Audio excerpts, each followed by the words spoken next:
What's going on, guys? This is Tyrone, and I want to share with you why this BLM is rated 5 stars with the 58 reviews that are written online. Currently, we are at the Sacramento Pass Recreational Area, about 20 minutes from the Great Basin National Park. And I can honestly tell you exactly why this is 5 stars.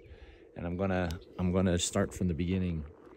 So what you see here is the highway, which is pretty much where my finger's pointing. It's really close to the highway.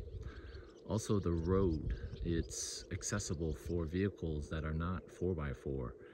We're currently driving a Sprinter van that is 4x2, and we're always concerned about the type of road that we're traveling on. And the accessibility of this BLM is accessible for RVs, Class C vehicles, Sprinter vans, Class B, Class A, and you'll see that as well. So again, we're about 20 minutes out of the Great Basin National Park, and so we can't wait to go see the park. And at the end of this video, I'm gonna bring up a dilemma that we have driving a Sprinter van, and I'm curious to find out maybe if you have some better suggestions than what I'm thinking of. But there's definitely a dilemma of driving a Sprinter van, or possibly even a Class C vehicle, like an Class C RV, or just even your own car. So I'm curious at the end what your thoughts are. But what's beautiful about this BLM is that there's a lake right in the middle of the park, and it's you're able to fish from that lake with a Nevada state fishing license. In addition, you can also see that there are 2 bathrooms at the back, in addition to a dumpster, so if you have garbage you can dump it. And as we're panning left here, there's a road, a gravel road that's really nice and level, and you can see the Class A over there. So that's like a 38-footer, and he had no problem finding his spot. And you can see that a lot of these vehicles are not 4x4, so that's great for the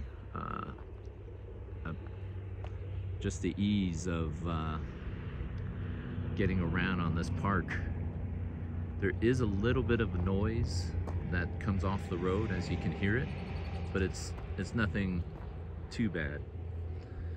So another great thing about this BLM is that you can actually go for a hike, and you bring maybe some big bags, and it's allowed that you can pick up the dry wood, which we did, and you're able to put that in the fire pit and create your own fire, which is a big deal because I'm used to state parks and county parks in California that don't allow that.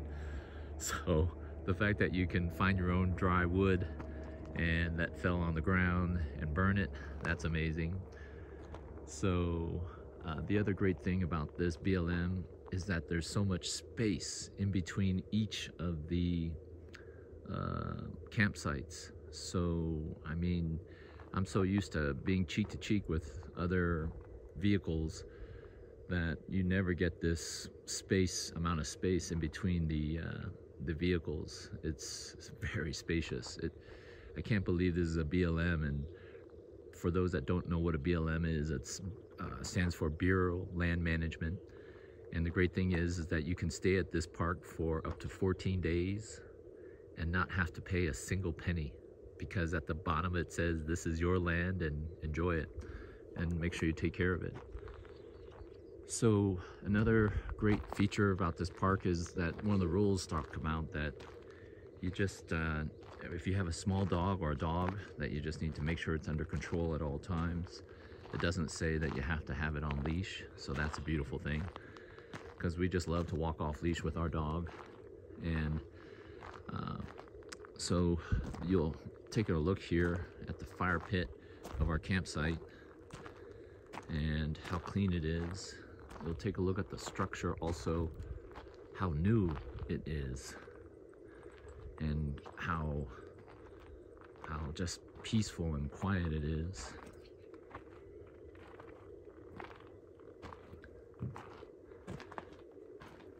So another great thing about this park is that it is just truly making you feel like you're just by yourself.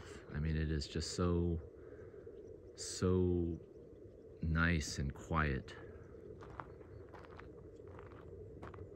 So going back to the dilemma that I had with driving a Sprinter van into a BLM is that, okay, you're allowed to stay here for 14 days.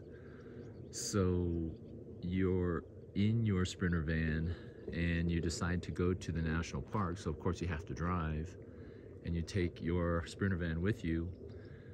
How do you declare to someone else that this is your spot if you want to come back? Because if you take everything with you, this park is designed to be on a first come first served basis, and once you leave, pretty much someone can take your spot, and you have to give it up to them. So I guess you could put up a tent, I guess, and then leave it there. So that means you got to carry a tent with you. So that's a negative, driving a Sprinter van in a sense, whereas with a Class A or maybe a fifth wheel, you're able to leave it and then just take your vehicle and go to the national park and then come back, and pretty much your spot is secure. So I'm just curious, for those that drive a Sprinter van and they go to a BLM, what do you do? Leave it in the comments below. I'm very interested in how you were able to secure your spot at a BLM and not give it up while driving away. So I hope this video was helpful in sharing with you why this BLM gets 5 stars. I talked to some of the other people and they say, oh no, a lot of BLMs are not like this, and this is something special. So if you're coming out to the Great Basin National Park, this is definitely a BLM you want to visit. Have a great day. I look forward to seeing you, and if you like this video, please like and subscribe. And I look forward to seeing you in other videos. Take care.